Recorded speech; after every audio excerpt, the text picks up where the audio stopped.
Hello, everyone, and welcome back to Cove Club, the one interview show where we talk to people of all walks of life in the entertainment industry, except for that one side of the internet. We don't talk about that. And we just kind of get the laydown about other people's perspectives, natures about all stuff involving film industry, radio industry, ASMR stuff, not the stuff involving the weird stuff. No, no, no. I like having some sanity. Well, maybe a little okay, no sanity, but I just don't want no sanity by force. Anywho, I am your host. You guys know me at this point for many different episodes, but today we have someone that's far more interesting. You've heard this lovely lady's voice in many different ASMR projects or over on Twitch or maybe in some productions that are either in the works or have been pretty much enjoyed throughout the entire globe as a whole. It is Stephanie Tobin. Thank you so much for asking to interview me. This is an absolute honor. Thank you. Oh no, the honor is all mine because me and my editors were just scourging the internet for voice actors and actresses, and then one of my editors in Switzerland was just like, "Hey, there's this funny person." And I was like, "Funny?" And then I just kind of dove into some of your ASMR stuff, and although I'm not the biggest fan of ASMR, yours was like, "I like this. I'm gonna subscribe right now." Thank you. Anywho, enough of me doing my own semblance of gushing about the guest. That's their own job. So, would you like to tell everyone your credentials and all the stuff that you've done thus far? Oh boy. Well, in summary, hi everyone. My name is Stephanie Tobin, aka Stephanie Swan Quills. I'm a voice actor, Twitch affiliate, Samara, singer, writer.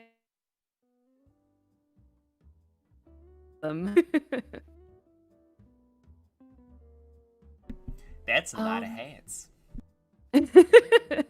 but I just like honestly you can kind of all dilute it down to I just love being a storyteller. At the end of the day, that's what I love to do. So I like telling stories in numerous mediums, but I especially love being a voice actor and Twitch streamer. You do have very fun streams, I'm not gonna lie. Oh, you've been able to see some of them? A couple. Couple. Oh, that's awesome. I really hope that you've been enjoying them. Oh, I do. I do, don't worry. I'm just also very shy at points where I'm like, I want to say something, but all I can think of is yelling pineapple.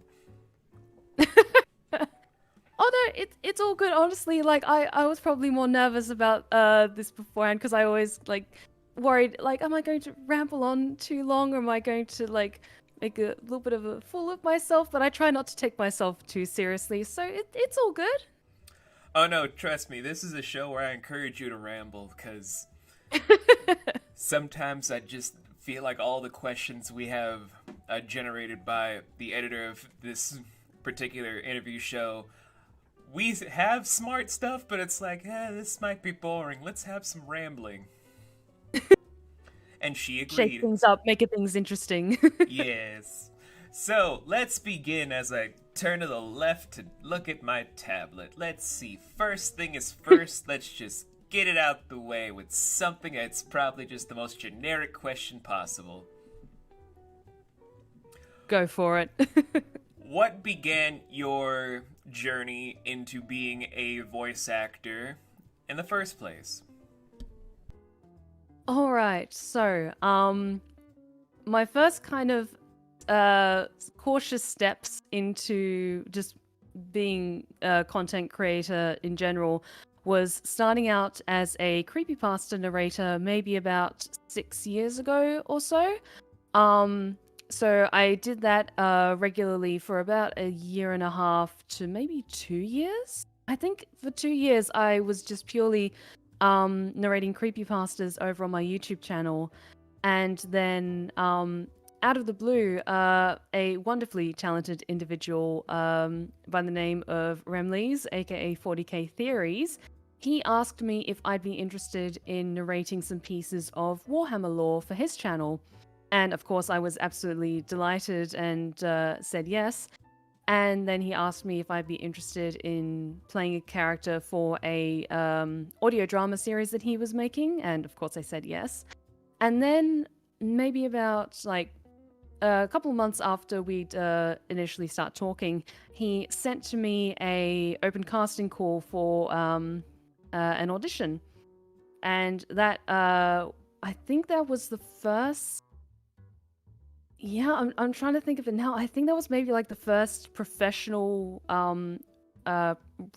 professional project that I auditioned for, and it was to be a part of, I believe, the first of the new Redwall games that are coming out by Soma Games. So it was for Redwall the Scout Act 1, or just Redwall the Scout in general. And he sent that to me. It's like, hey, you should maybe consider auditioning for this. And I was like, yeah, sure, I'll give it a shot. And I, as this was the first project that I was auditioning for, I was a little nervous about it because I hadn't really...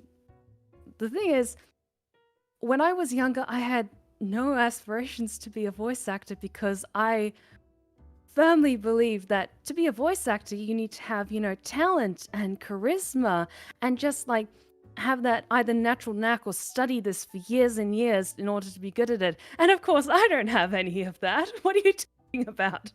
There's no way I'll be a voice actor.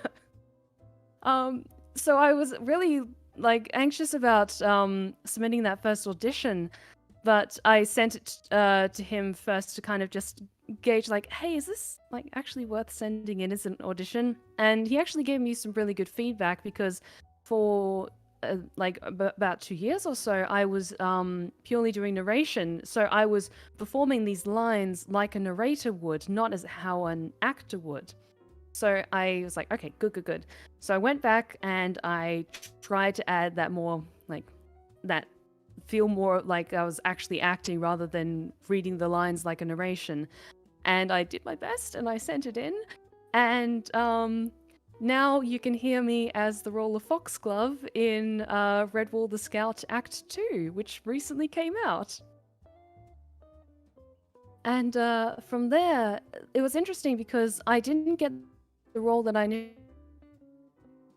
Actually, you're not quite the right fit for this role. Would you be interested in reading these lines instead? It's like, yes, absolutely. And from there, that was kind of that first arc of not only just having something like that acknowledgement, like, hey, you're actually really good at this. Like, we want to hear what else you can do. And then that kind of snowball rolling, as it were, towards like, hey, maybe I could actually do this full time one day. And so more and more over the years, I've been trying to take those steps of like auditioning for more pieces, starting out with smaller, like non-paid projects, try and just get those acting chops underway and begin to build up my resume, as it were. Auditioning for various projects online, and then bit by bit starting to get cast in more either more budgeted roles or like bigger productions. And now I'm just excited to see where the future holds. That right there is a very, very good start to your journey. Well, it's like I genuinely didn't think that I had the chops to be a voice actor. So because a lot of people, I'm not saying this is for everyone, but especially in this new age where you have so much accessibility online, when you're a teenager, you can audition for these roles when like you're in your teens or even like younger than that if they're casting for a younger role. But that idea of just auditioning for projects, it didn't even occur to me because I didn't think I had any like talent for it, or I couldn't pull it off. But just through the years, I've been teaching myself how to act, and while I've got some, let's say, slightly theatrical experience, but not really, I've never had the pleasure of taking an acting lesson yet. So all of my stuff has been like self-taught, and like I'm pretty proud of that. Like I didn't expect my life to take this direction, but honestly, I'm loving every minute of it. Well, that's still a great start to your journey right there. I'm I'm maybe doing this voice right now because right now I'm trying to get in the mindset, do a little bit of voice acting when we're done with all this. But that right there, I mu- that's a good start right there. Good start right I there. must say, sir, that's a mighty fine voice you got there. Mighty impressive. Oh, well, thank you right there. Thank you. I sometimes just like to study a few of my favorite people and just kind of get into different moods here and there.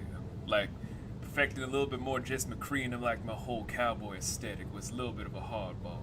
Anyway, I'm not here to showcase if I can and cannot act. I probably can act better than most of the people that claim to be my peers, but that's a different story. Anyway, enough shade. Next question. God, I'm very sassy today. It's probably because it's my birthday. Let's Hey. see. Oh, thank you. Second question, and this is probably one of my favorite things to ask because it's a very fun one in my opinion. Let's see. So I used to ask this a lot when I used to be an extra on NBC for certain stuff, and we would just be waiting to do the next shot in the fucking cold weather of New York City. Still hate you, NBC. Anyway, I'd be talking to all my fellow extras about like what would be that one dream role that you would honestly say is your make it or break it role where afterwards you don't care what you do, that's the role you want to have done no matter what the cost. And I've heard it all at this point where it's like I want to be the first Hispanic character in a film that's mostly not a stereotype but probably just like the big superhero, or I want to be the Asian American hero that's gonna be at the top of the world but also be still grounded. And I've kind of seen certain people I have worked alongside do those roles, other people having their dreams realized by other people, like this one guy I knew from Criminal Intent saw that Stephen Young did what he wanted to do in Invincible and is still proud of it. But Mhm. still, like, all these roles people want, I just like knowing because I want to understand what people's dreams are. And that's what I want to ask you. Um, oh, I have to think about that for a second. Honestly, there's so many incredible roles out there and so many amazing characters to play. I think I do get an especially big kick out of playing villains, like especially ones who maybe aren't as explosive in the anger. They're more like the calm, collected, more sinister sort of villain. Maybe it's just because I've got Resident Evil on the brain at the moment, so I think I would consider maybe like the absolute dream role would be to do essentially like motion capture for a Resident Evil game or another like big budget horror game, because I love the horror genre. I love it so much. So being able to be a part of a massive like horror franchise in a series of games, like, and be like a really memorable character that, you know, either the audience like they love to hate or they just love in general, just a really, really good horror villain character, I think. I don't know why, but now I just want to be your friend, like, after this whole thing is over. Maybe it's because I love horror movies, or I just love meeting other horror fans. But I'm like, we have to be friends now. This is now a thing. Well, I love horror so much because it it can say, the genre itself can say so many things, cultural taboos, or like it can be used as a storytelling genre for a multitude of different things. But of course, like, there's just so many different facets to it that I love so much. But maybe it's just because like the thing is, I haven't played Resident Evil Village yet. I've been saving myself to like finally play it at some point. But that aesthetic is just I adore so much, and I need to play it. But I think for me, I've had the great pleasure of playing like a number of villains in the past, from much more explosive characters like explosively angry characters like Sarmina Green Eyes in Redwall, Escape the Gloomer, to more subdued, maybe not necessarily villainous, but definitely sinister characters like Inquisitor Verity Calendra for the Milestone special audio drama on Oculus Imperia's YouTube channel. And that was a character that was much more kind of composed and regal and all, like in her anger and frustration. And I don't know, I just love playing villains so much. When you get hit with that one bug where it's like, oh, I want to do more of this. I remember those days.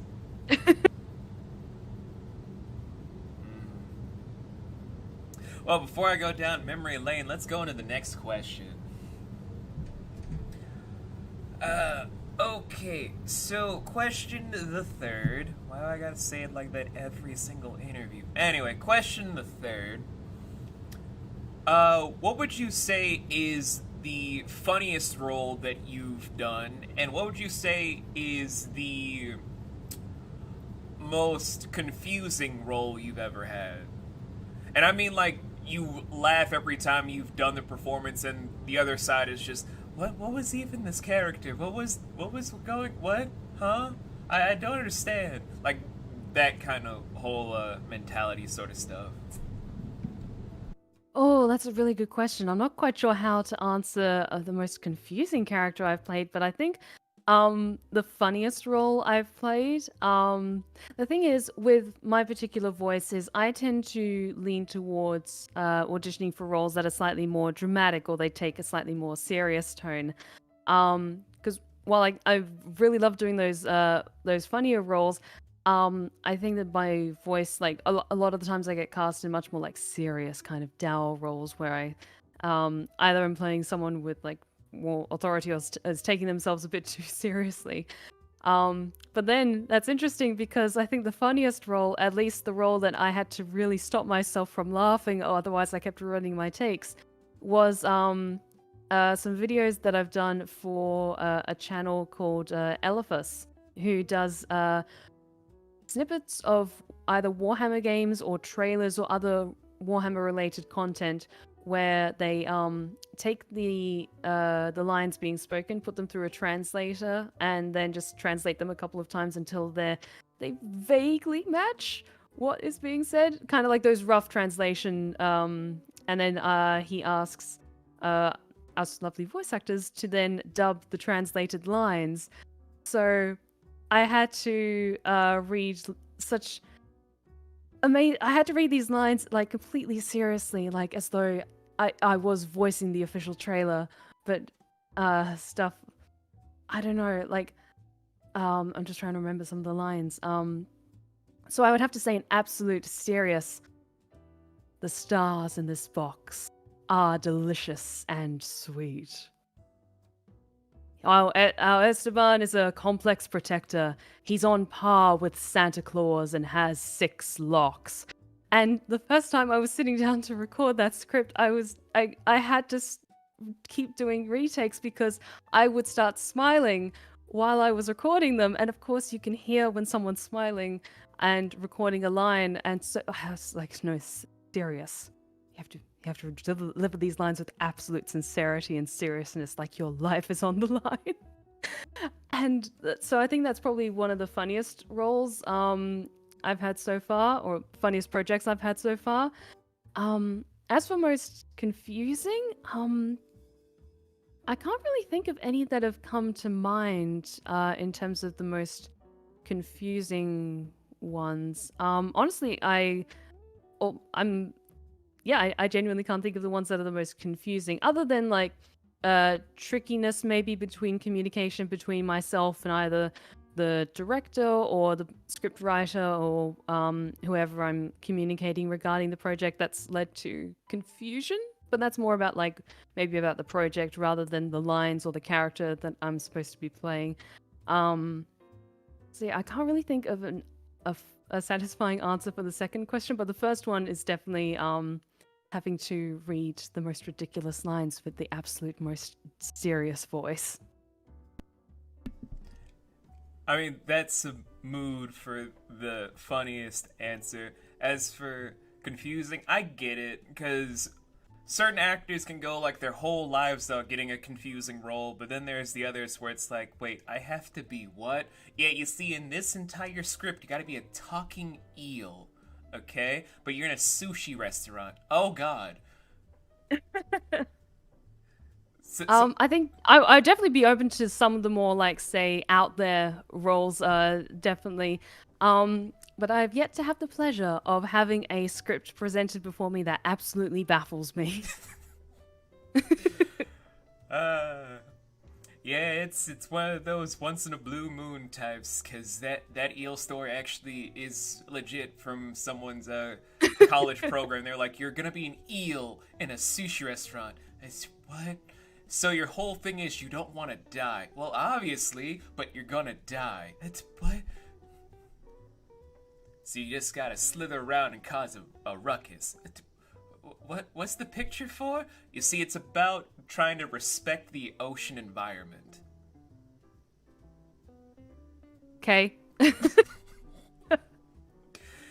I will do my best, but that just sounds amazing. And I don't know whether it's just my previous roles are just like, okay, when maybe she's not like the best pick for the slightly goofier roles. Like just anything. Just I'm very very open about like being cast in like any kind of project for any kind of role. So if someone comes to me with a line that with a script that kind of confuses me, I'll still read over it, even if I don't think it's maybe like the right fit for me or it's a project I'm not 100% comfortable with. I'll still read it over and give it some critical thought before jumping headlong like into it. But I'm yet to have the honor of playing an absolutely baffling role. Yeah, you're one of the lucky kind of actresses in that regard. In any event, next question. Seems we done shuffled everything around today. Okay, so this one is one I've started asking ever since we did the second episode of this entire charming podcast thing. So could you walk us through a day in the life of being Stephanie Tobin, like away from the creative market and stuff? You can even do the before times when we could go out without shielding our faces from impending doom. Or you could do it now where we'd have to just wear shielding to protect us from supposed doom. I don't really have a preference. It's mostly up to you. However you want to describe a day in your life. Oh, if we're talking about my general 9 to 5 that's been like kind of my life that for the past year and a half, it's kind of honestly the same routine over and over and over again. Because I have been one of the lucky who've been able to keep working from home during this global pepperoni that we find ourselves in. But essentially just getting up in the morning, working my day job from home, have maybe a couple of hours to myself, and then jump on to do, like after I've relaxed for a bit, had dinner, then jump online to see what I need to take care of, whether it's writing a script for an upcoming ASMR tale that I'm working on for my channel, or recording lines for a project, or recording and submitting auditions. I do have a sense of structure that I like to keep for my day to day. So it's usually day job, break for a couple of hours, and then do maybe like 2 to 3 hours for like voice acting stuff. And then afterwards maybe like a little bit of chill time, and then bed, rinse, repeat. Except for Fridays and Sunday evenings where I stream on Twitch. But usually on the weekend, I do make sure to take a good amount of time off to just properly relax, unwind. I usually go to the gym both Saturday and Sunday now that gyms are open up again here in the UK. I'll try to go out and see my friends as much as I can. This is before we were in our current circumstances, but try to go out and see my friends, either to like play D&D or just hang out, or play Dungeons and Dragons online. I'm a little bit addicted to Dungeons and Dragons, and I'm perfectly fine with this being an addiction that I have under control, and it's fine. It's fine.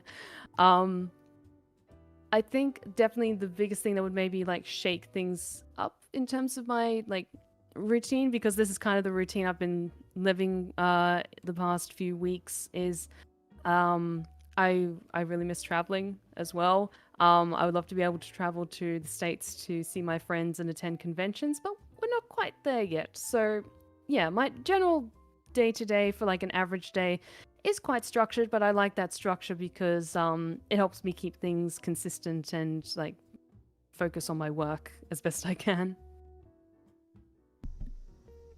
Okay, one, I'm mad I didn't know you a year ago because I was a DM for a very compelling D&D campaign that I'm mad I never finished because all the players were like, we're too busy.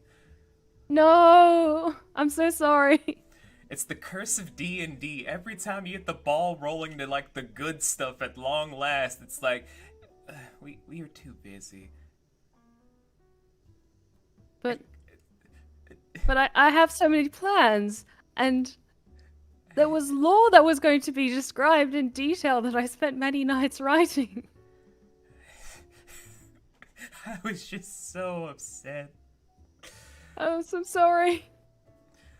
But now that I know you now, it's like maybe if I do D&D again, maybe, probably not for a long while, but maybe.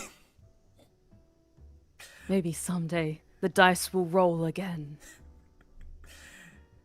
And two, that is definitely a super interesting day in the life. I don't know why, I just really like hearing everyone's own day in their lives where it's just super genuine, down to earth, and just very homey. I kind of like people with just a structured way of doing stuff, whether it's just as a homebody or it's just someone that likes to just keep certain stuff grounded.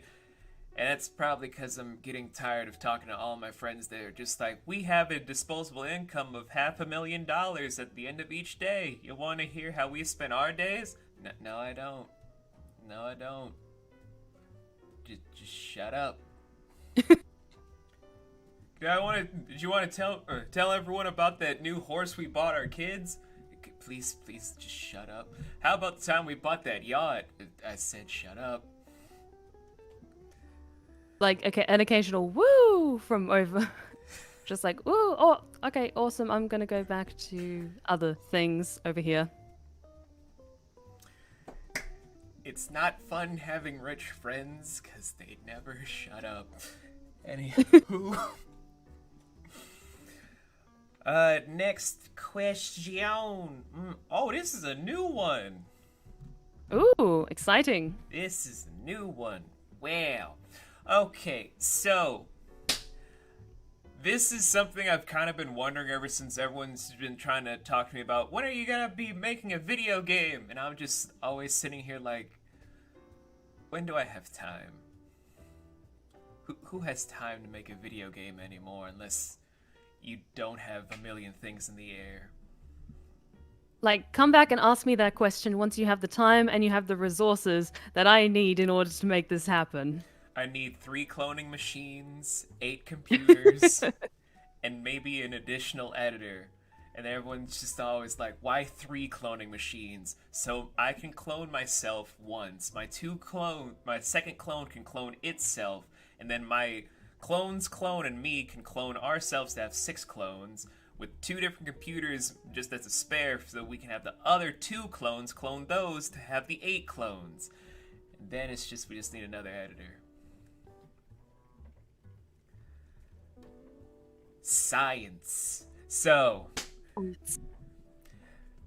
my whole plan to clone myself to have an entire creative army aside, the question itself was, what do you think is the biggest niche you'd see other people stating for you if you were to become a gaming voice actor / actress?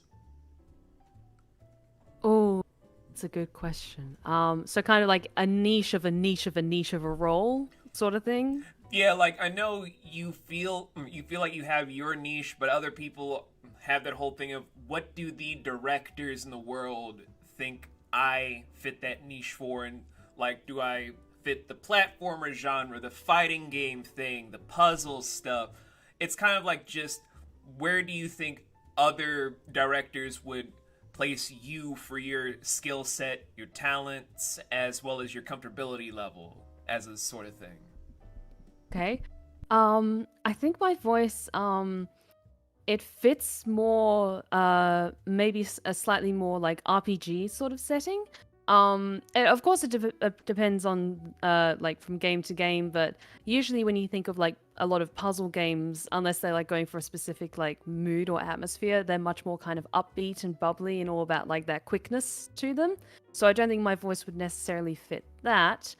Um, I think maybe something more leaning towards like a classic RPG, whether it's like a big expanding like narrative, like something from BioWare, or maybe it's a little bit more niche. Like maybe it's just because I streamed it a lot last year, but maybe slightly leaning towards more like ethereal or occult like kind of atmosphere. So something like Darkest Dungeon. I think my voice would be quite a good fit for. Maybe because my natural speaking voice, it's a little bit deeper, more in my chest than higher up in my head.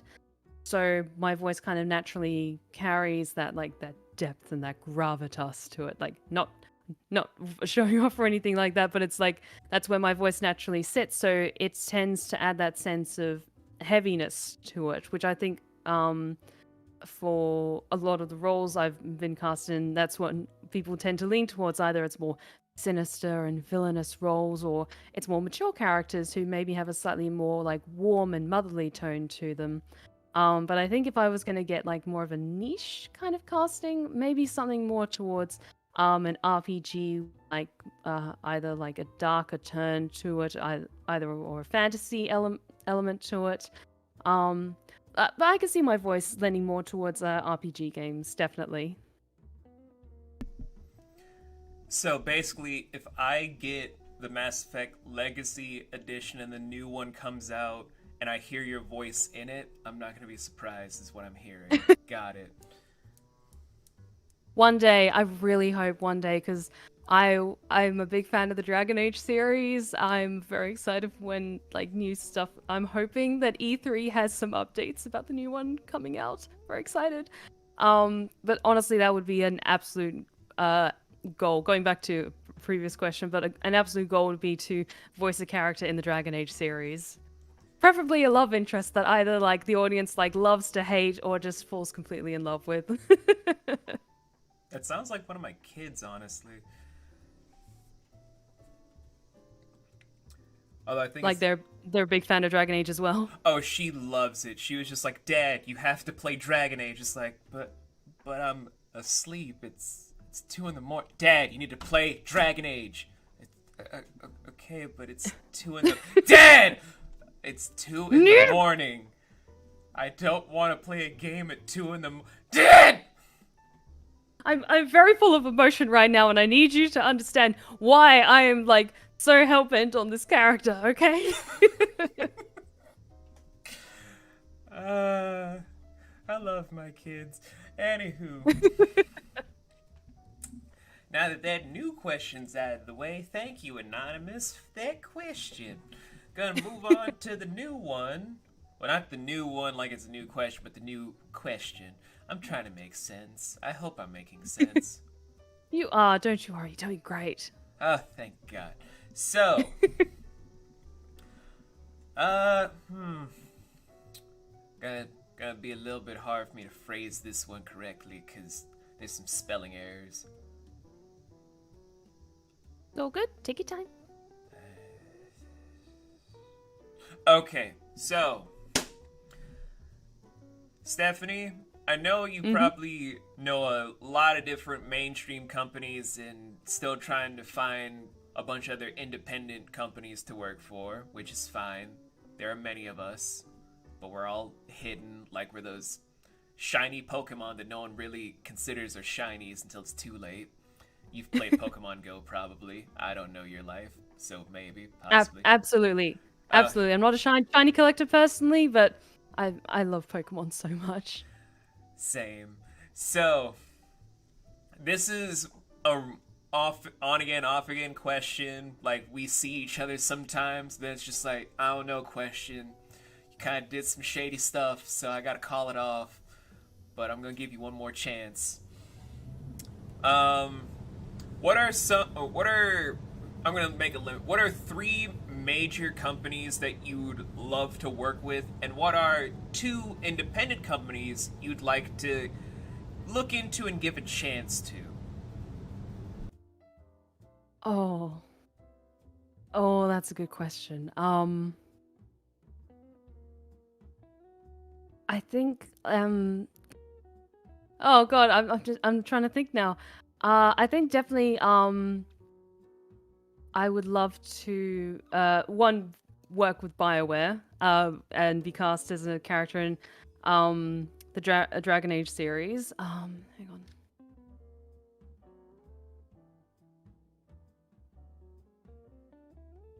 I think definitely BioWare. Um, Sorry, I'm just trying to think at the moment of some other really amazing ones. Take your time.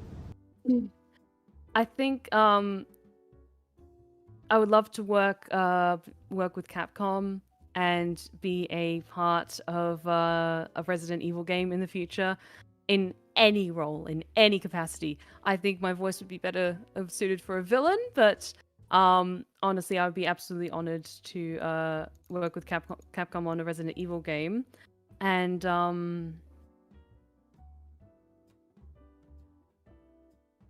I he kind of like is more of a blend between like independent and like a big company. Big because like of the amazing games, but also independent because independent. I would love to work with Hideo Kojima. I would love to work with Hideo Kojima on just anything at all.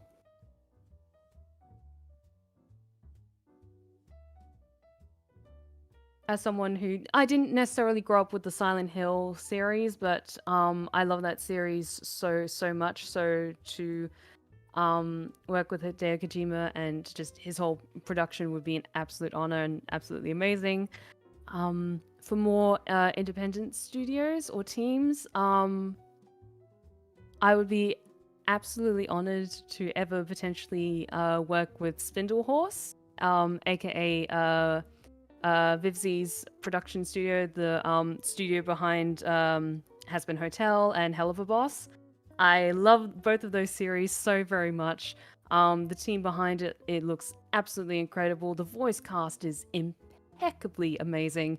And so yeah, that would be definitely an independent studio I would love to be a part of. And I'm just trying to think who else. Can't think of a second independent one at the moment, but I think maybe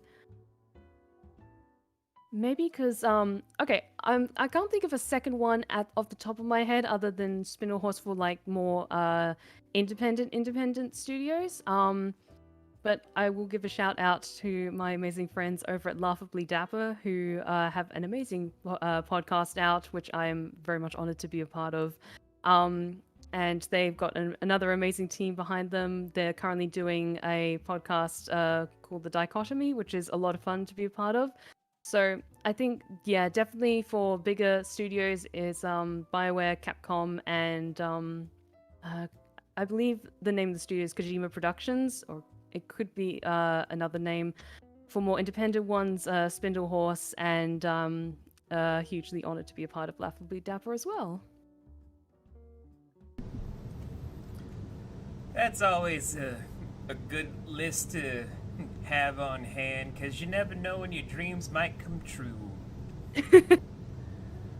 And also, I'm always glad when people do their honest answers instead of just being like, well, I think if I were to think of one please don't kiss my ass. Please don't. I hate that so much.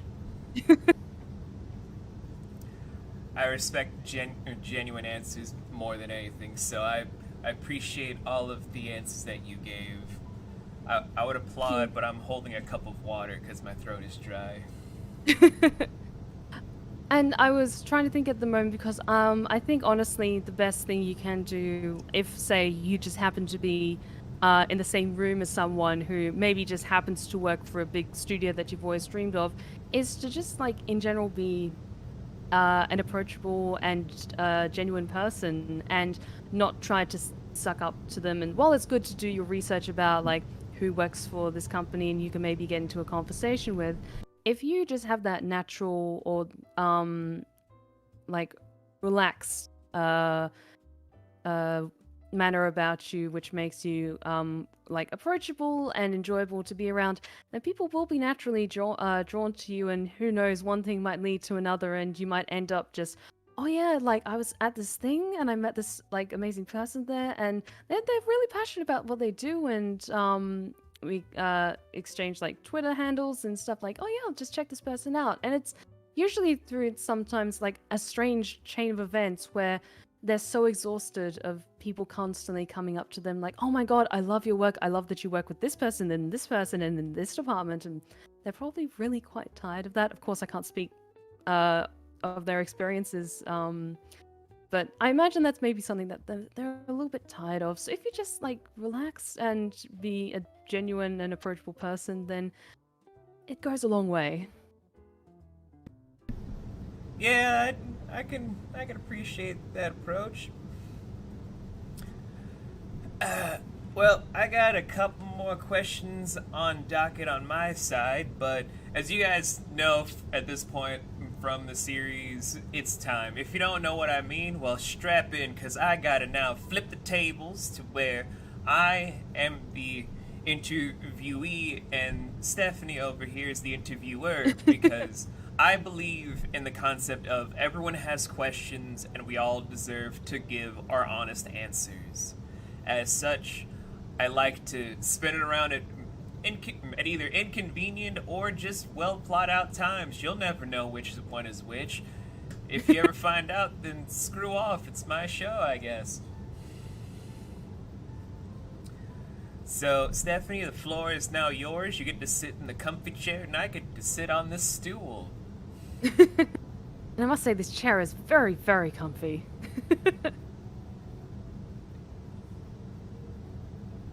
All right, so I do have a couple of questions.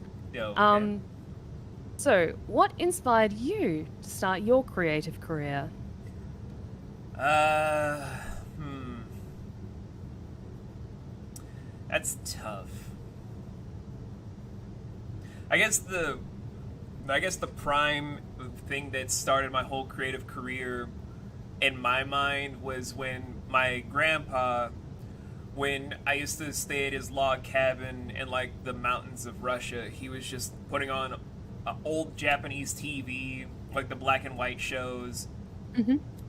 And I would be watching stuff of Gigantor and Mazinger Z and Astro Boy and all this other stuff, even Kimba the White Lion, and I'd be so enamored with the seryus. I'd be just trying to draw up my own stuff and actions to where it'd just be like my own makeshift comics that me and my childhood friend would be voice acting from time to time, just have a little bit of fun with. And I never took that into consideration about that being part of my start at just being merely 6 and 7 trying to do all this stuff with just one of my friends, because I always contributed to when I was just 9, and then one of my friends' moms was just like, hey, we need someone to dub this baby that won't make a sound. Can we get someone that sounds a little bit like a baby? It's not child labor laws being broken if we just use a 9-year-old, right? Okay, just get in the booth and just make baby noises. We'll pay you at least $300.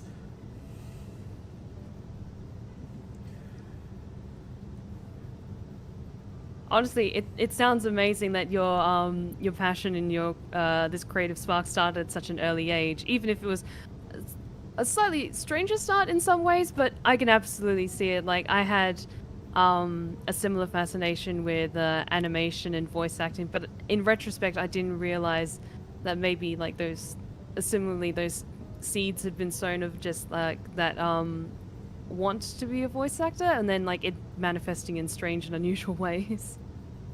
Yeah, it's funny like that in a lot of different capacities. But Oh, yeah, that's kind of just what started the full blown spark, I guess, in retrospect. Because honestly, the rest of my time has just been so enamored since I've been doing this almost 2 decades. I'm like, where did this all start?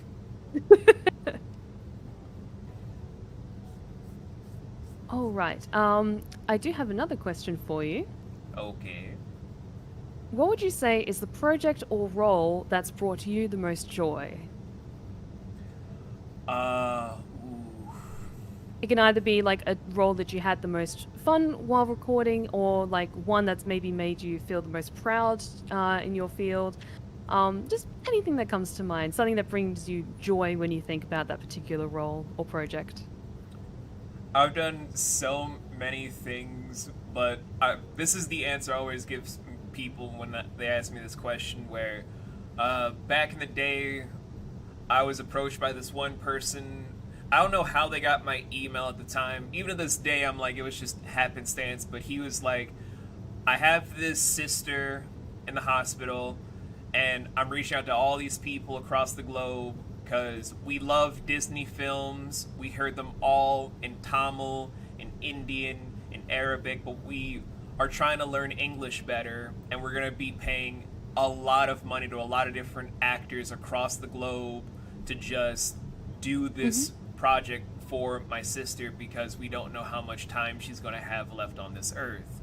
Anyone that Okay. reaches out, we will send over the copies of which movies in like we they didn't have, of course, what we have today where you can just send an MP4, which is more like the here's the JPEG of the poster and just go from there. I just reply to it when me and my girlfriend at the time were just finally home, and I was just answering them back, and then all of a sudden they're just like, here are these selection of movies, and I just immediately jump on. I'm gonna try and dub over an Indian copy of Aladdin, where I remember I was finished up with my classes with Frank Welker because I really wanted to learn from the man that taught me how to do my more demonic voices to be more finite. And I just went ham for like 3 weeks just trying to replicate his entire inflections, performance levels, and even his own just rich energy for stuff with the Cave of Wonders because I didn't want to be Aladdin. I did not want to Hmm. be the man with no nipples. Uh, I wanted to be the cave that just was like, hey, I'm here and I'm gone. I'm here again, but now I'm gone. I didn't even remember I did the role though until I'm leaving the industry the first time. I adopt my first kid, and I'm just trying to be left alone now. But Hmm.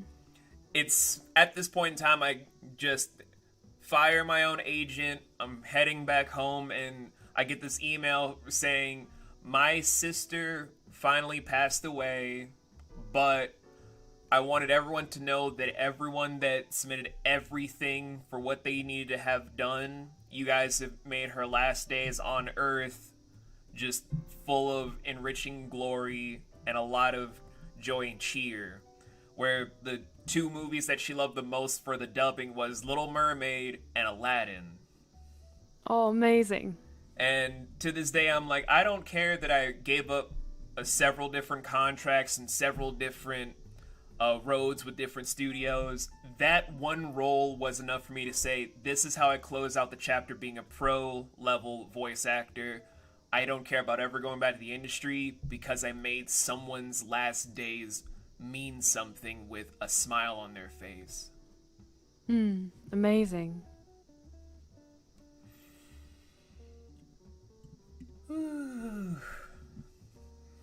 But honestly, I can imagine like I can't begin to imagine how you must have felt at the time, like knowing that you got to play a part in such an a project that just had so much love and heart put into it. Honestly, to this day, I'm like, I don't know who I acted alongside, but if we did that well, I'm happy. All right, I do have, I believe, one last question for you. Go ahead. What is some advice that you would give to a voice actor like myself, with a couple of roles under their belt, but not a fully established full-time professional yet? This is where people are just like, oh no, here go again. It's like that Grand Theft Auto meme. Shit, here go again. Here we go again.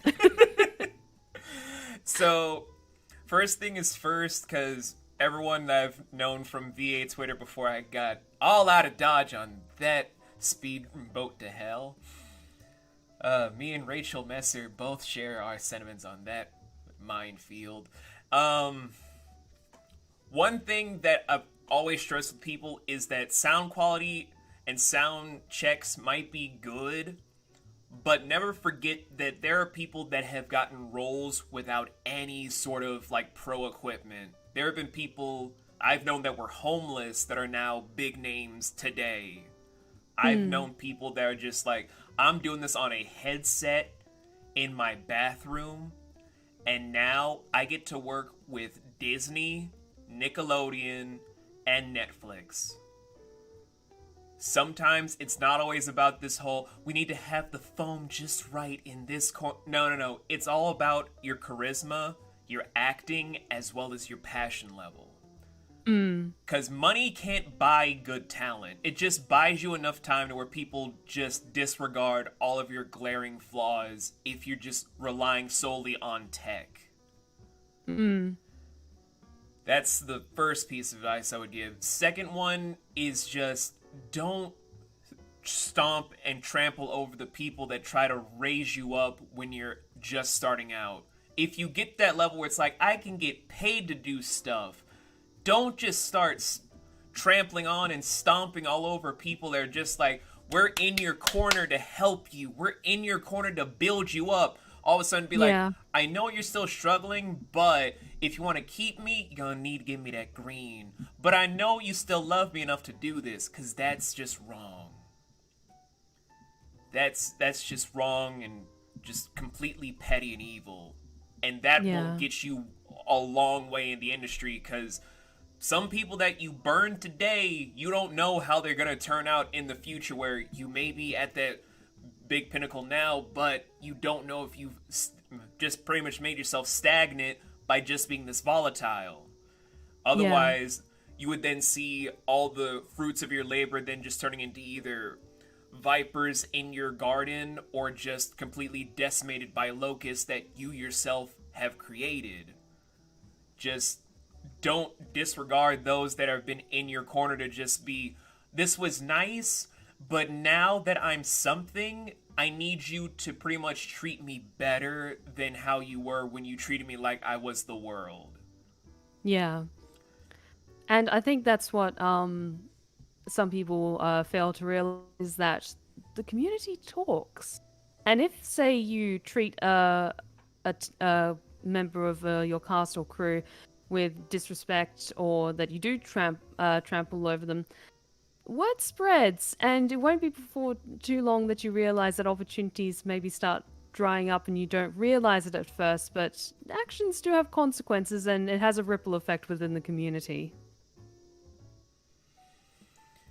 Yeah, I mean, I could give like an entire Bible of advice, but everyone I've known is just like, we don't need your advice, old man. Old man, I'm barely even 30. Old man, I don't want to hear your advice. Unless you're these people whose names are full of all these credits. You guys know I've worked with actual networks before. A lot of you guys even... We don't want to hear it, old man. That's okay. And to go back on your answer before in regards to tech, early when I was talking about my first serious role that I auditioned for Redwall, Soma Games, in retrospect, looking back on just, or listening back rather to the audio that I recorded in that particular setup at the time, my word, it was not good audio. Like there was so much echo and background to it. And so now in retrospect with a much better mic, I'm kind of like, why did they even like kind of give me the time of day, given like that was what my recording setup was like, and that's what probably my audition sounded like. But as you said, it's not always it's not usually not about like the level of tech. While there should be a level of clarity for professional projects, when you have like you find that person that just like fits perfectly for the role or takes your interest, then like talent and charisma trumps all of that. Yeah. Yeah.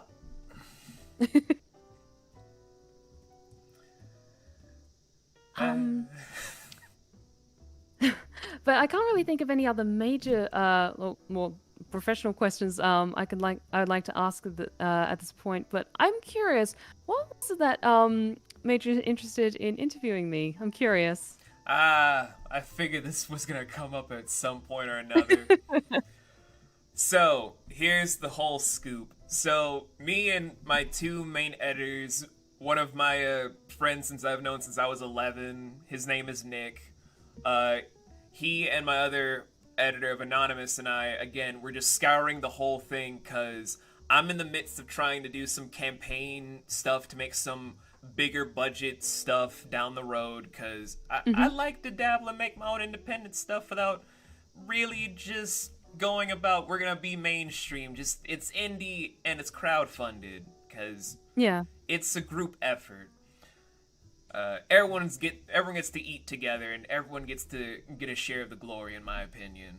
But anyway, so we were just scouring the whole globe, and then my buddy Nick hits me up from South America, just saying, "Hey, I found someone."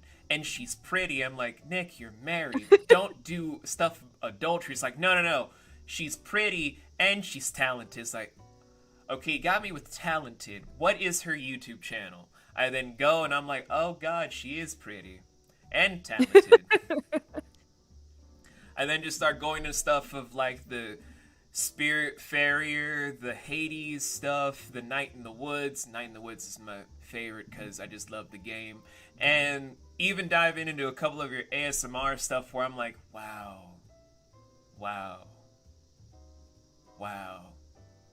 If there was a voice that could just go out the screen and hug you, that is the voice. Oh, thank you. That's so sweet. And so afterwards, I was just like, I need to sit down with this lady, but I don't want to have it come off as like, hey, I heard about you from a friend who said that you're pretty. No, that just sounds weird. So I'm trying to reach out because every time I heard your voice, it felt like you were holding me. No, that just sounds weird too. Son of a... just a whole bunch of like, how do I phrase this without coming off weird and awkward? And then all of a sudden, Nick was just like, why don't you just hit her up on her website? And I was like, okay, thank God. We can just have this be professional sounding instead of just me being an awkward spazzing mess. And then, like, when I got your message, that Bryan Cranston gif of me, just kind of a little bit perplexed, because sorry, I just bumped my mic. But yeah, I was just like, I mean, he's addressing me by name, so it must mean he intended this message for me. But really? Oh God. But yeah, that's what led the whole journey to finally having me sit with you today, where it's like I need to sit down and talk to this lady, but I don't want it to come off like this whole like the dangers of the internet kind of horror story of like, so this person approached me for work but called me pretty. I was super uncomfortable, so I called the police only to find out that he was just super awkward and nervous. I'm now afraid he'll burst out of jail and come after me. Or it's like an extra twist, and turns out that there was no person on the other side, and it was a ghost in the computer. Ooh. I might actually make a script about that now. God damn. Like a spooky ghost interviewer, and the interviews just like get weirder and weirder as they go. I might actually use that. I'll credit you too, so it'll be like, I didn't steal Thank it, you. I just took inspiration from this conversation.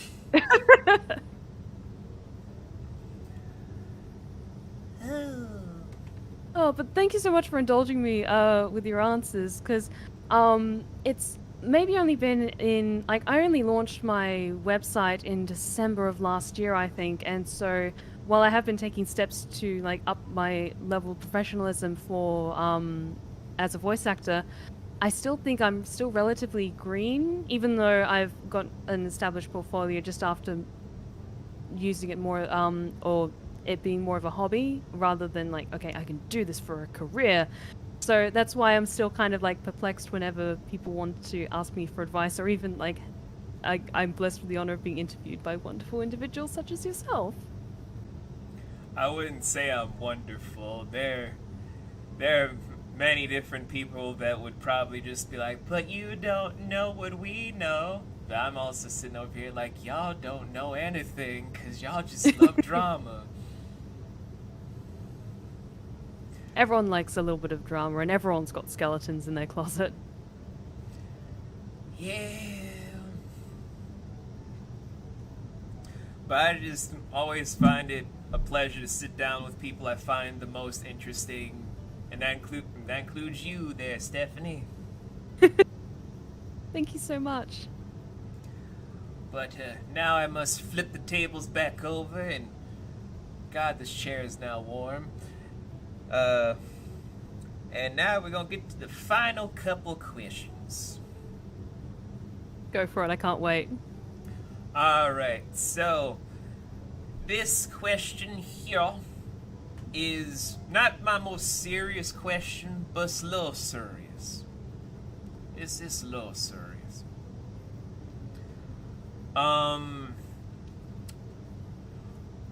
Where do you see your career itself being molded over the next, let's say, 3 years? From all the steps you're taking right now, all the different moves, connections, follow through projects, as well as overall drive. Where do you see yourself having the mold take you within 3 years' time?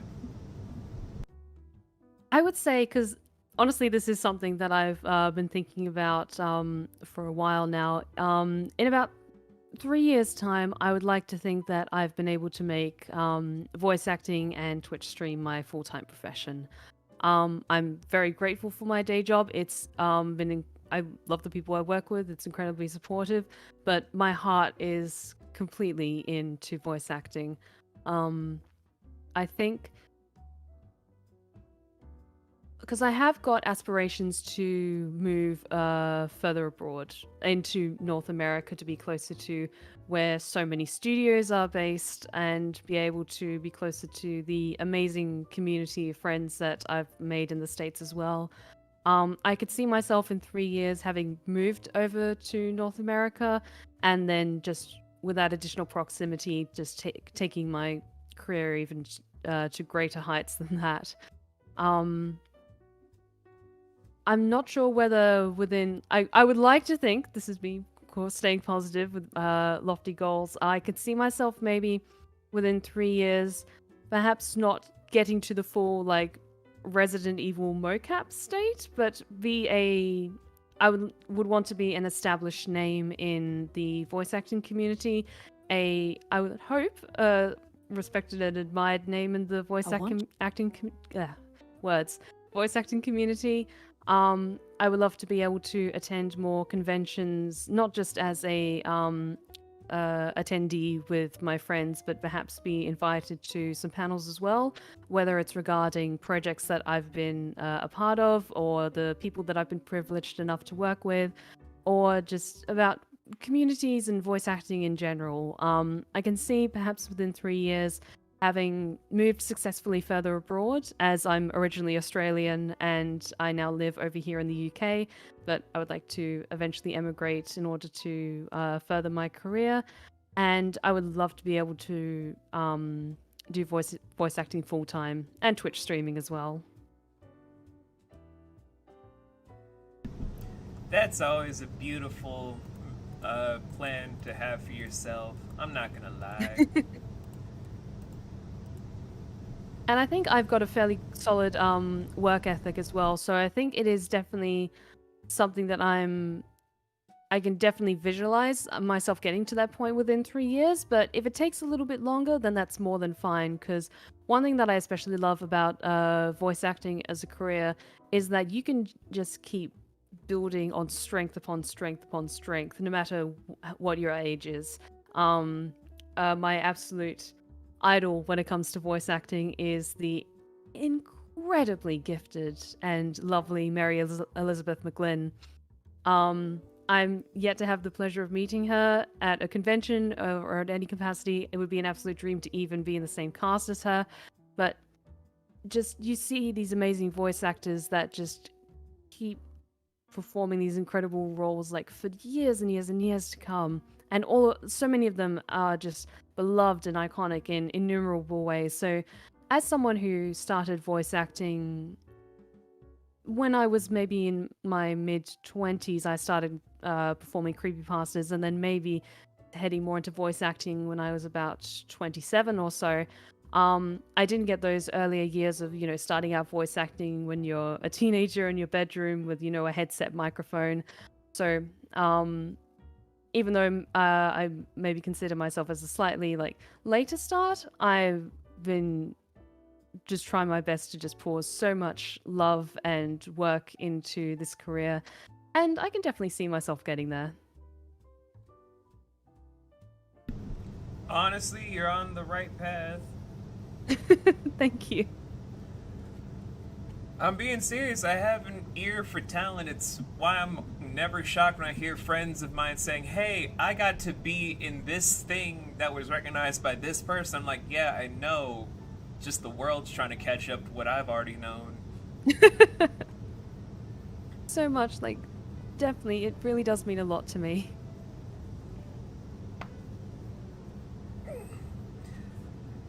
I just try not to sugarcoat it. Like, if I don't like certain people's own voice acting reels, I'm like, "Yeah, you don't have a lot of talent. I don't really get it, but just keep working at it." Really? What's wrong? Well, first of all, you're just trying to sound the same in each different voice there, sir.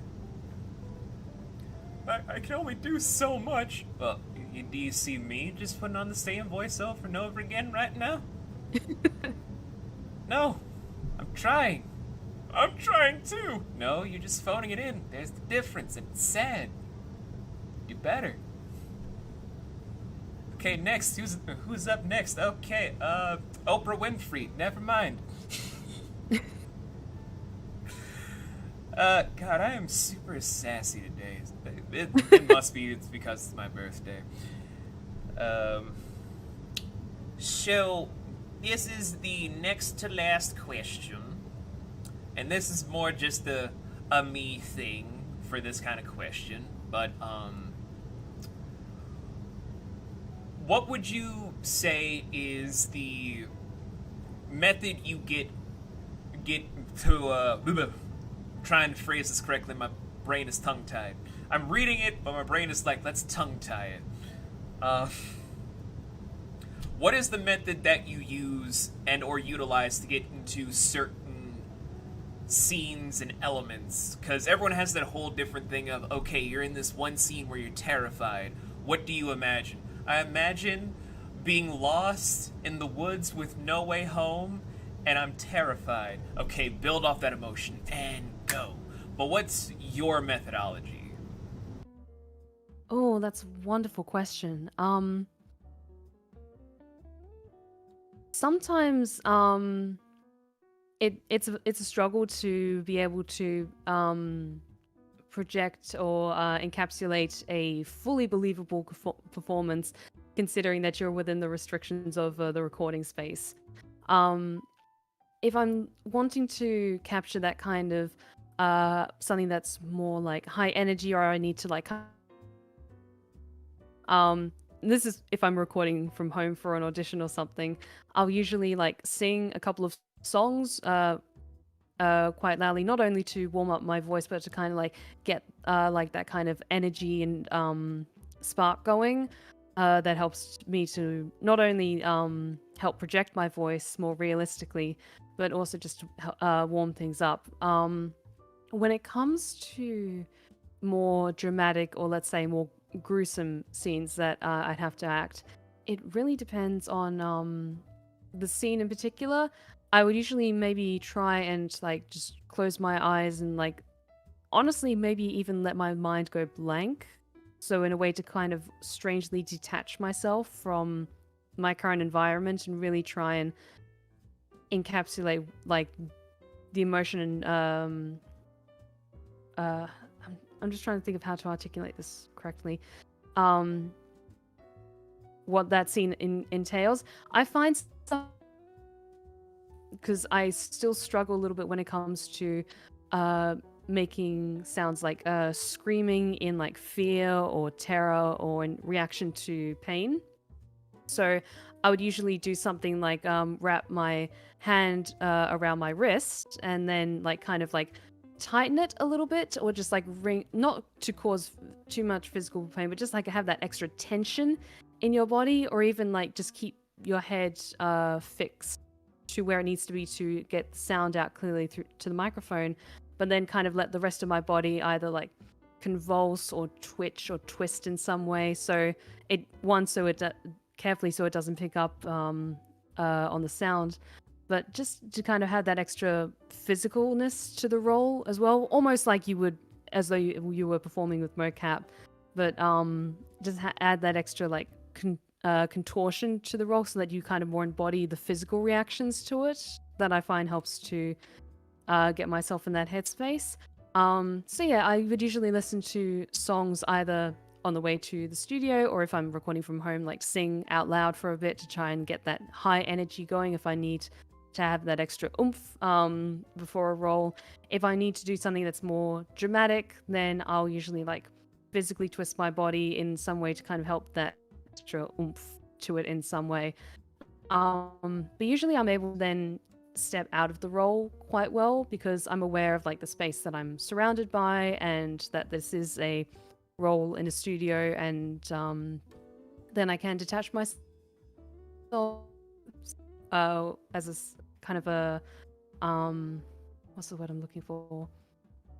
Almost like a safety line sort of thing.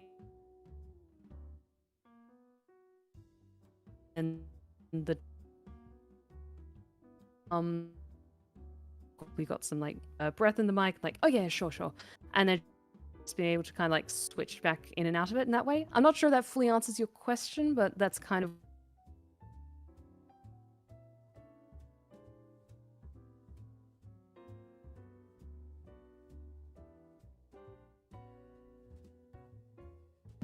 I can go into more detail as well if you want.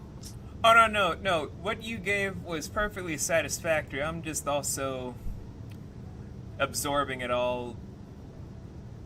It's this weird thing for me where I will listen to people intently and then I'm just absorbing all of the information properly, where I'm like, okay, I'm gonna take mental notes of everything around me, gotta take mental notes of every single word, every single inflection, because it's this odd thing my brain does of like, I know exactly what I need to do to help an individual from just these context clues, or I know exactly what role I can give this person in the future by their inflection.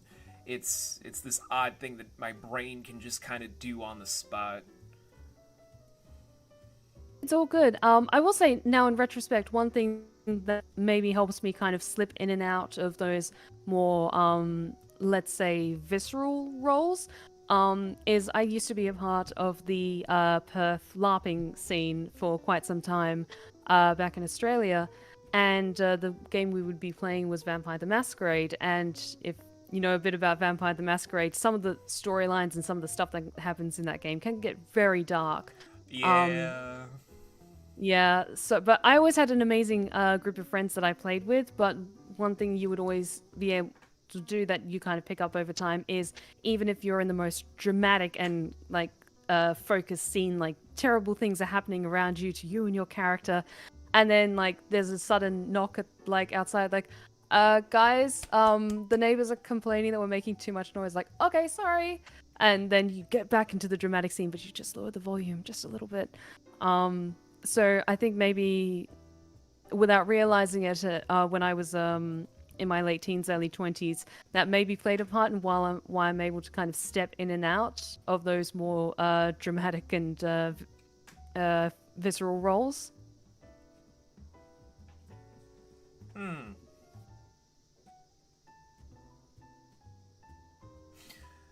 So, I'm sorry, my brain started doing that again. This is probably why all of my business partners are just like, you need to stop building because you're making too many things. Like, it's a great thing, but you're going too fast. We can't keep up.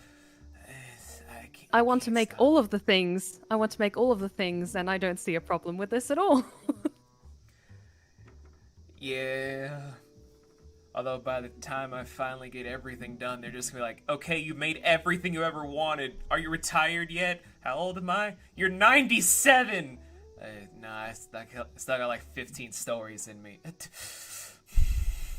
I still got more time to make things happen. Just give me a pencil. Give me some paper. I'll have something good. In about 2 weeks, 3 days later, here's the story. How are you doing this at 97? Listen, I've been making these tales since all of y'all were just twinkles in your grandfather's eyes. Have you excused me? I gotta go to the bathroom. Again, it's the 7th time!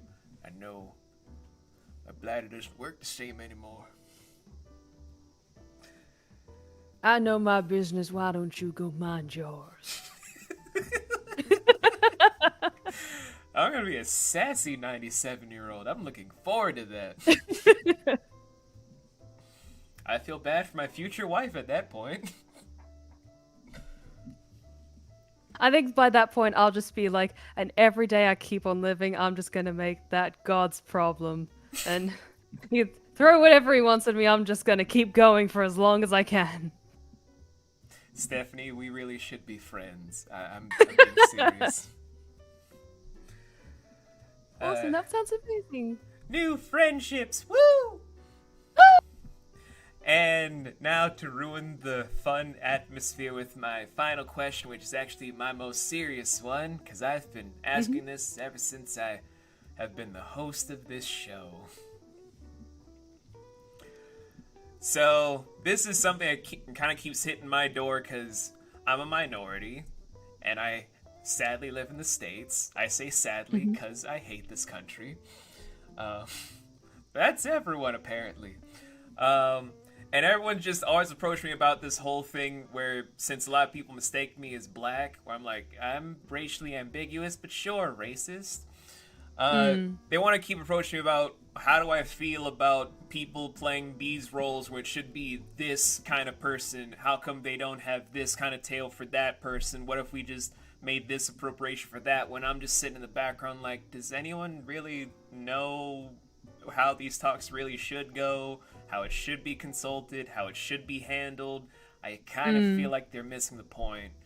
Which is why I've been asking everyone since 2020, based on how people are currently talking about things, about trying to do stuff with better equality, better stuff of casting regulations, how to get people in roles that are supposedly better assortments for people that are non-white.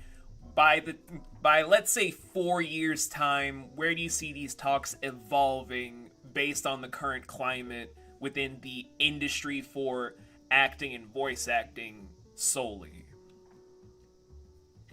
I think already from what I've seen in the short period that I have been active in the voice acting community and seeking new auditions, in I think maybe the past 5 projects or so that I've been a part of, there has been roles exclusively for people of color, people in the trans community, specifying that people of color apply only, or trans, like either female to male, male to female, audition would be preferred, or non-binary roles as well.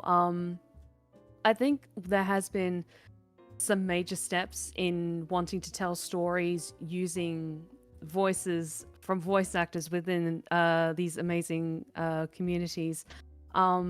There was one audition that I auditioned for that did have a number of roles exclusively for people of color, people in the trans community, people who identified as non-binary. And at the bottom there was a little box to tick saying that I have not auditioned for any roles that I personally am not. I can't remember the exact wording, but roles that I'm not.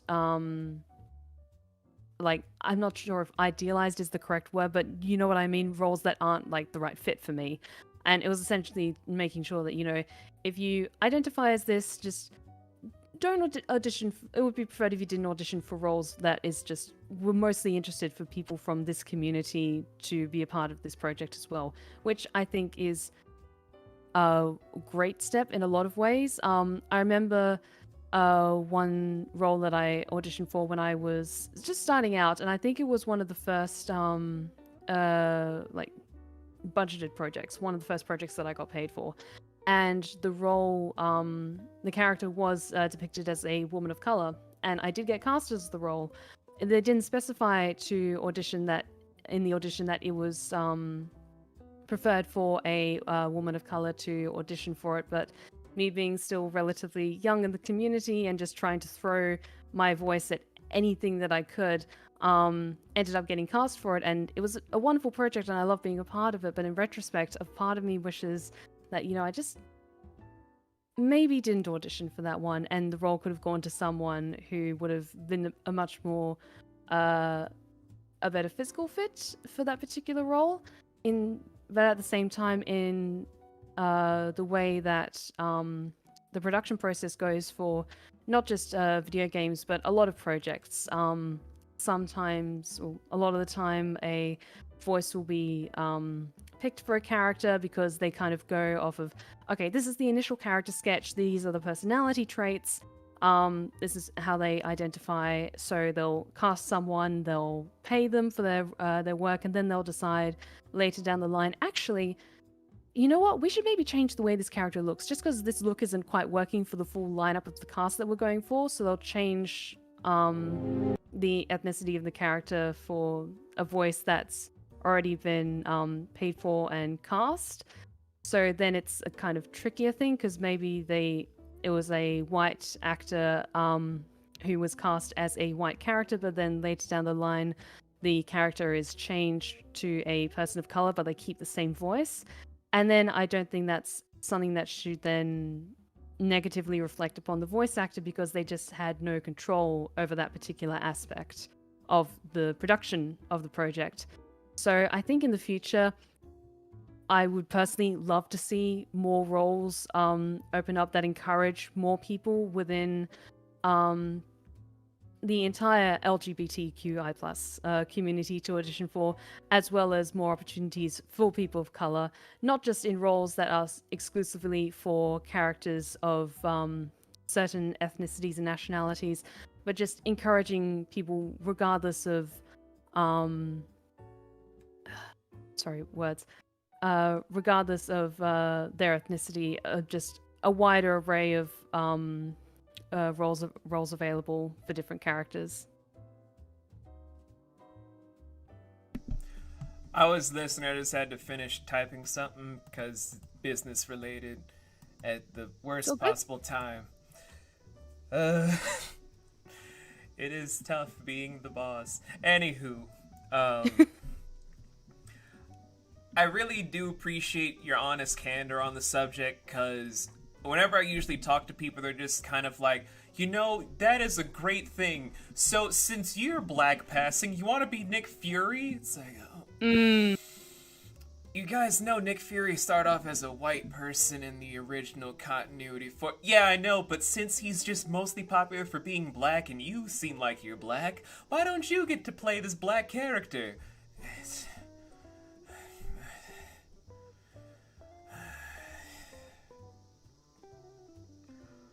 Or usually it's also like, how do you feel about someone taking over for Cleveland Brown? Well, Cleveland Brown was just a character in a Seth MacFarlane cartoon. It wasn't really a whole power to the people kind of thing to be. So we're gonna give it to a black person. Was this really necessary? No one was complaining about Cleveland like it was Apu Nahaspima Petalon from The Simpsons. Yeah, we know. But wouldn't it be better for you, since you're black passing, that this is a black voice actor?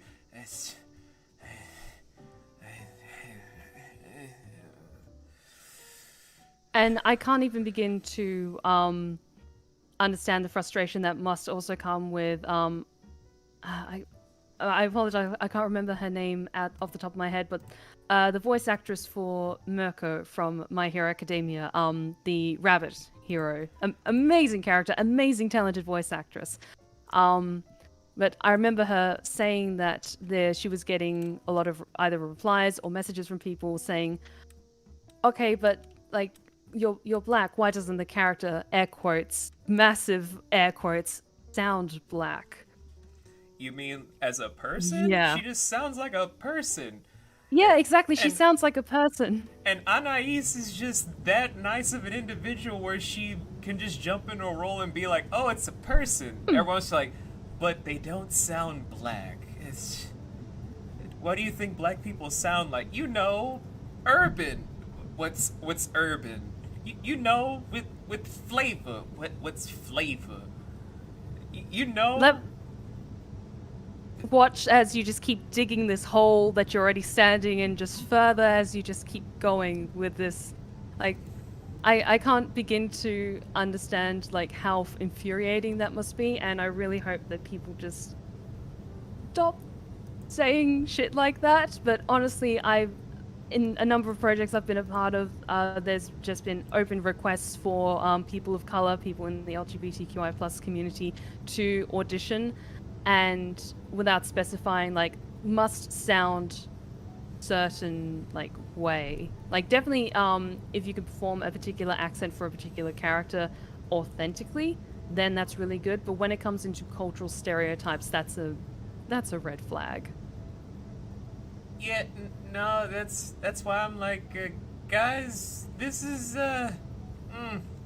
I don't know how to feel about all this. Well, how would you feel if we just kind of made it something a little less kind of on the nose for representation? I'd rather you just give me roles based off my talents. Yeah. But what if we just made it so you just have a shoo-in because it's just for people of color? That's not what we're asking for. We just want an equal rate to be in these roles for. So we're gonna have it just be people of color exclusively, nothing else in order. But what about the people that could do a role just as good because they nope, people of color only? That's not equality. That is just why are you doing this? Because I have white guilt and I'm trying to be better. Then why are you doing it like this? Sorry, I have like a bunch of different built-up aggression about this. I'm sorry, Stephanie.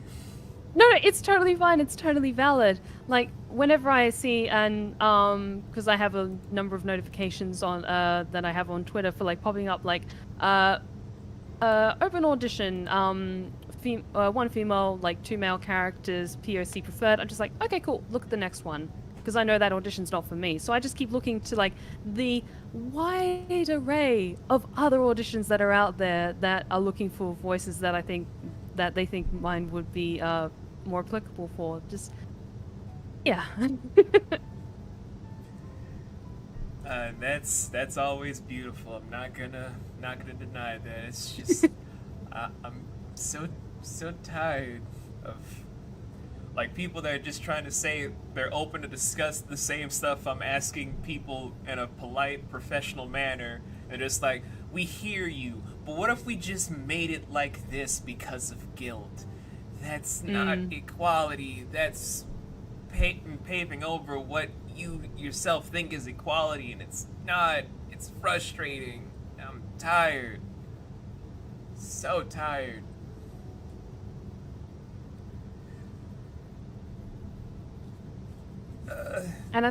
And I think also, if you are a voice actor, and like in that example, for that audition that that requested you to tick that box saying that I haven't auditioned for roles that I'm not idealized for. Again, idealized, wrong word, but I can't think of an alternative You're at the moment. fine. But You're fine. It's okay. Relax. um, but then if they're like, okay, they're listening back to all the auditions, like actually, like this voice is really, really good, and then they look up the voice actor, and they're like, oh, even though we specified we were looking for, this, they're not that, but their voice is really good. And also then they'll remember that you just choose to politely, well, not politely, you just chose to ignore that specific request of the casting director. And it's not going to exactly look good for you. Yeah. Yeah.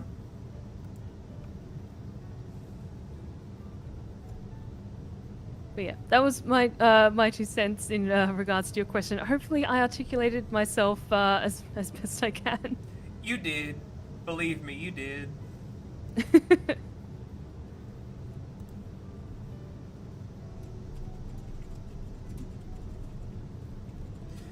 I'm just still, I'm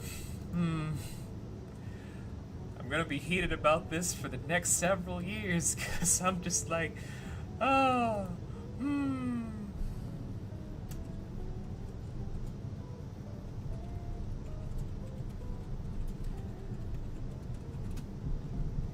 As a stuff to answer a whole bunch of different business emails. Guys, could you probably choose a better time? I'm talking to Stephanie. Uh, so those are all of the allotted questions I'm allowed to ask, because if you guys don't know, all of the questions that are typed up prior to this are a long assortment of stuff that varies from either 500, 2,000, or 50. Stephanie was the 2000s, and I'm like, I don't have time to ask 2,000 questions. Maybe later. I don't know. We'll see. Possibly. I don't know. Well, if you ever want to sit down again, I'm always happy to answer more questions.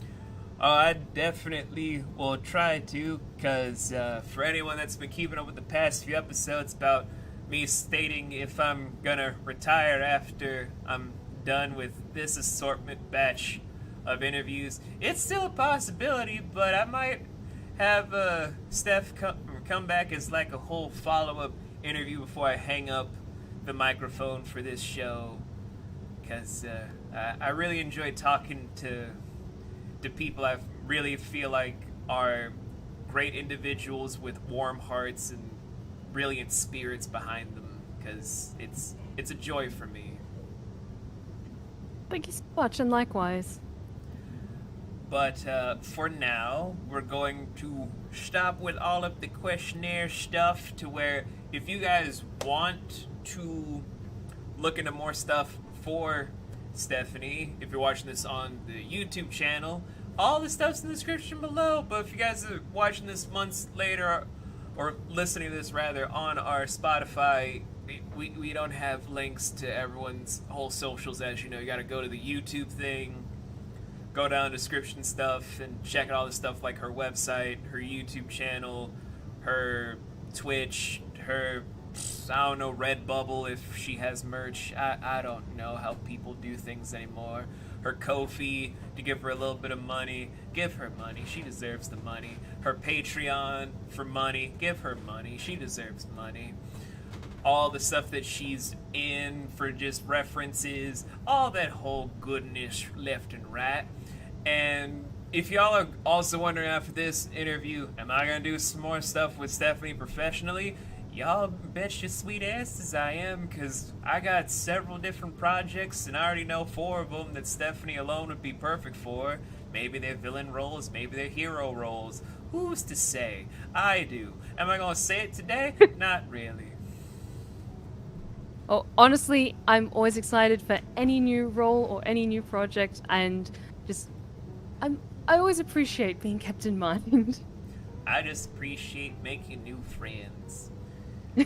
Likewise. But yeah, and if you guys want to check in on more stuff from Writers Cove Studios, you guys know we got our YouTube. You're on it right now. We released like I don't know how many trailers and teasers and announcement videos for like the next 9 years of content. Also, we're releasing some new stuff and working on a movie. Or two, I don't know. So much stuff going on.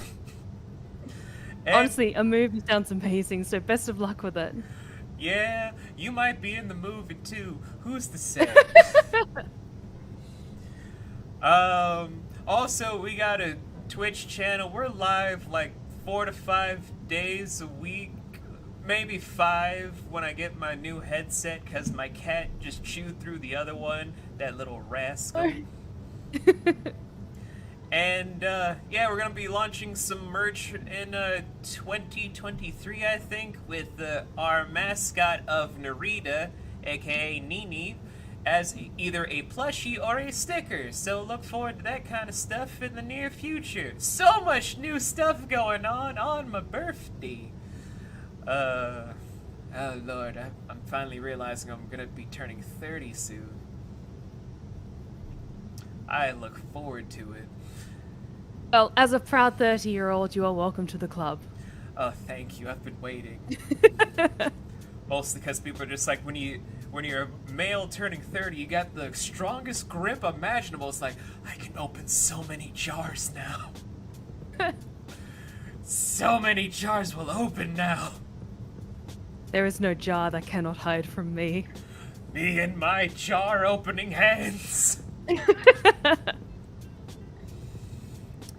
Anyway, I've been the host, and I've had the honor and privilege to interview